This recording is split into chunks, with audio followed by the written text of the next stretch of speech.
यह बड़े मज़े की बात है कि गलत कहने से गलत नहीं होता, लेकिन सही गलत कहने से हम फ़ौरन मान लेते हैं कि गलत है। गलत गलत कहने से गलत नहीं होता। कोई इतना ही कह दे कि क्रोध गलत है, इससे क्रोध गलत नहीं होता। लेकिन कोई कहे ध्यान गलत है तो फ़ौरन गलत हो जाता है। एक सेकंड नहीं लगता गलत होने में। कोई आदमी तुमसे कहे फला आदमी संत है, तुम नहीं मान लेते हो। तुमको एक आदमी कहे फला आदमी चोर है, तो बिल्कुल मान लेते हो। कोई आदमी कहे संत है तो तुम 50 तकरीब से पता लगाओगे कि नहीं, क्योंकि तुम्हें बेचैनी रहेगी उसके संत होने से। तुम्हारे अहंकार को चोट लगेगी। तुम कोई ना कोई तरकीब निकाल कर लोगे पक्का की नहीं है, वह भी संत नहीं है। लेकिन कोई कह दे कि फला आदमी चोर है तो तुम बिल्कुल पता लगाने नहीं जाते। तुम बिल्कुल मान ही लेते हो कि चोर है। तुम कभी पता नहीं लगा पाओगे कि आदमी चोर है, क्योंकि तुम्हें सुख मिलता है इस बात को मान लेते हो। हम अकेले ही चोर नहीं हैं, वह भी चोर है। निंदा इतनी जल्दी स्वीकृत होती है, प्रशंसा कभी स्वीकृत नहीं होती। और प्रशंसा जब तुम स्वीकार ही कर लेते हो मजबूरी में, कोई उपाय नहीं देखकर, तब भी तुम वो टिंटेबिट होती है। तब भी वह सिर्फ मजबूरी होती है कि कभी मौका मिल जाएगा तो सुधार कर लेंगे। निंदा हो जाती है, फिर मौका भी तुम्हें मिल जाए सुधार करने का तो तुम नहीं करोगे। ठीक ऐसा ही जीवन में चलता है कि गलत अगर कोई कह दे गलत है तो हम सुन लेते हैं, उसमें गलत नहीं होता। लेकिन ठीक को अगर कोई कह दे गलत है, हम फ़ौरन मान लेते हैं, क्योंकि हम झंझट से बचेंगे। क्योंकि ठीक में कुछ करना पड़ता है, क्रोध हो जाता है, ध्यान करना पड़ता है। कोई कह दे क्रोध गलत है, इससे कोई फर्क नहीं पड़ता, भय होता रहेगा, लेकिन ध्यान करना पड़ता है। कोई कह दे गलत है तो छूट जाएगा। ध्यान को तो अवस्था बताया आपने, क्रिया नहीं। यही तो दिक्कत है। यही मैं कह रहा हूँ कि सिद्ध की दिक्कत यही है। सिद्ध की दिक्कत यही है कि वह अगर पूरी बात तुमसे कह दे जैसा उसको अनुभव है, वो भटक जाओगे सदा के लिए, क्योंकि वह तुम्हारा नहीं मामला। जैसे कि मैंने कह दिया कि ध्यान अवस्था है, बिल्कुल सच बात है। ध्यान अवस्था है, लेकिन तुम्हारे लिए क्रिया ही होगी, तुम्हारे लिए अवस्था नहीं हो सकती, क्योंकि ध्यान अवस्था है। इससे तुम क्या करोगे? अब तुम कुछ करने को तो नहीं बचा, बात खत्म हो गई। अगर क्रिया है तो तुम कुछ करोगे, और अवस्था है तो तुम बात खत्म करोगे, क्योंकि निश्चिंत हुए ठीक है। लेकिन क्रोध जारी रहेगा। इसके मानने से कि ध्यान अवस्था है, क्रोध खत्म नहीं होगा, आप काम जारी रहेगा, लोभ जारी रहेगा।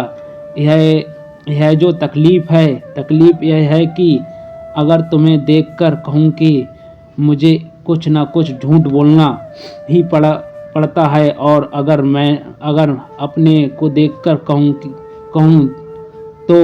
तो जो मैं बोलता हूँ वह बेकार है। बेकार नहीं, खतरनाक भी है, क्योंकि सुनने वाले तुम हो। तुम्हें गहरे में कुछ ना कुछ सब उससे बाधा पड़ने वाली है। इसलिए अगर मैं ठीक से कहूँ जो मुझे लगता है, तो मैं तुम्हारे किसी फ़ायदे में नहीं आ सकता, तुम्हें नुकसान पहुँचा सकता हूँ। जैसा कृष्णमूर्ति का मैं मानता हूँ कि लोगों को नुकसान पहुँचाता है, और जितना ज़्यादा मैं देख रहा हूँ, उतना मुझे लगता है कि नुकसान पहुंचता है, क्योंकि भय वहीं कह रहे हैं जो भीतर है। तुमसे कोई प्रयोजन नहीं। मौन एक बड़ी शक्ति है, मौन ही सब कुछ है। फिर यह कौन क्यों कहता है मौन मौन में तो बहुत शक्ति है, लेकिन मौन को सुनने वाला चाहिए। सुनाने की ज़रूरत क्यों पड़ती है? ज़रूरत इसलिए पड़ती है कि तुम्हें मैं देख रहा हूँ कि तुम गड्ढे में जा रहे हो। तुम्हें मैं देख रहा हूँ कि तुम गिरोगे गड्ढे में, तुम हाथ पैर तोड़ोगे। मैं खड़ा हूँ। मैं मौन से कह सकता हूँ, लेकिन मौन से सुनने का तुम्हारे पास कान नहीं है, तो तुम्हें चिल्लाकर ही कहूँ कि गड्ढे में गिर जाओगे। उससे क्या शक्ति सूझ होती है? नहीं, कुछ सूझ होती नहीं। जिसको शक्ति का पता चल गया उसका कुछ भी नहीं खोता। जिसको पता नहीं चलता उसी का सब कुछ खोता है। जो कठिनाई है वह यह है कि अगर मैं आत्मकथा की तरह कुछ लिखूं तो वह या तो झूठ होगी या तो सच होगी। दो ही उपाय हैं। सच होगी तो तुम्हें नुकसान पहुंचाएगी, झूठ होगी तो मैं वैसा ही व्यक्ति नहीं देखना चाहता। उस तल पर पकड़ ही नहीं पाओगे। या तो बिल्कुल सत्य होगी या तो फिर तुम्हारे लिए नुकसान ही पहुंचाने वाली है, क्योंकि तुम जो कर रहे हो वह सब तुमसे निकलेगा कि बेकार है, सब बेकार है, और तुम बड़ी जल्दी राजी हो जाओगे बेकार के लिए। एक व्यक्ति आए। उन्होंने कहा, कृष्णमूर्ति ने तो कहा कि मेडिटेशन बेकार है, तो हमने छोड़ दिया। बहुत अच्छा किया तुमने। अब छोड़कर तुम्हें क्या मिला? छोड़कर कुछ नहीं मिला। उसे पकड़ा तुमने इसलिए था कि क्रोध चला जाए, अज्ञात चला जाए। छोड़ने से चला गया, वह नहीं गया। तुमने कैसे छोड़ दिया? कृष्णमूर्ति ने कहा, इसलिए छोड़ दिया कि बेकार है। मेडिटेशन जब बेकार है, जब इतना ज्ञानी आदमी कहता हो तो हम काहे के लिए झंझट में पड़े? यही बड़ी मुश्किल की बात है। मैं भी जानता हूँ बेकार है। किसी क्षण में किसी से कहता भी हूँ कि बेकार है, लेकिन उसी से कहूँगा जो बहुत कर चुका है और अब बेकार होने को समझ सकता है, जो अब उस जगह पहुँच गया जहाँ मेडिटेशन भी छूटनी चाहिए। लेकिन बाजार में कहने का कोई मेडिटेशन बेकार नहीं।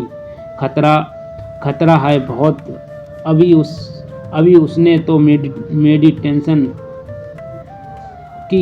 की नहीं है। जो नासमझ सुन रहे हैं उन्होंने भी कभी की नहीं।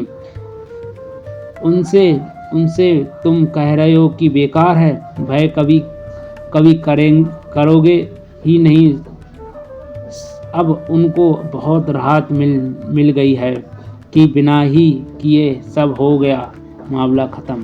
तो 40 साल से जो कृष्णमूर्ति को लोग सुन रहे हैं और ना समझो की भांति बैठे हुए हैं, क्योंकि भय कहते हैं बेकार है। भय जब बेकार ही है और कृष्णमूर्ति कह रहे हैं तो ठीक है। कोई गलत तो नहीं कह रहे हैं। सारी जिंदगी भय ही कह रहे हैं। वह गलत जरा भी नहीं कह रहे हैं, फिर भी गलत कह रहे हैं, क्योंकि तुम्हारे ऊपर कोई दृष्टि नहीं, अपनी कह चले जा रहे हैं। इसलिए मैं निरंतर इस कोशिश में रहता हूँ कि अपने को बचाऊं, अपने कहूँ कि नहीं तुमसे, क्योंकि अगर मैं अपनी कहूँगा तो ठीक कहूँगा तो तुम्हारे किसी भी काम नहीं होगा। लेकिन इतना मज़ा है कि अगर मैं तुम्हारे से कहूँ, तुम्हारी फिक्र से कहूँ, तो भी तो भी तुम मुझसे कहने आओगे कि आपने ऐसा कह दिया। इसमें यह विरोध आ गया। मैं बिल्कुल विरोध की बात कह सकता हूँ, लेकिन अब तुम्हारे किसी काम की नहीं होगी।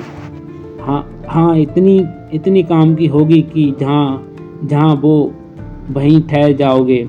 जो सिद्ध की कठिनाई है। भय जो जानता है, भय कहीं नहीं सकता।